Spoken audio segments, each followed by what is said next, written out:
వరదల వేగాల పడిలేచు వలలకు తీపి కలలకు లేని అలసట నీకేగా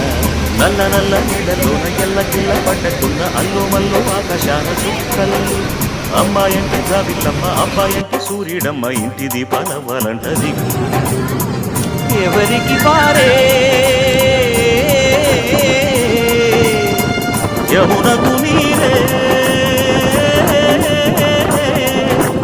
రేవు నీరు నావదంట నావతోడు రేవుదంట పంచుకుంటే గోరువంక వాలగాని గోపురానికి స్వరాల గణగణ గంటలే మోగలేలా గోపబాలుడొచ్చినాక గోకులానికి పెదాలు కిలకిలా గుంపులే పుట్టలేదా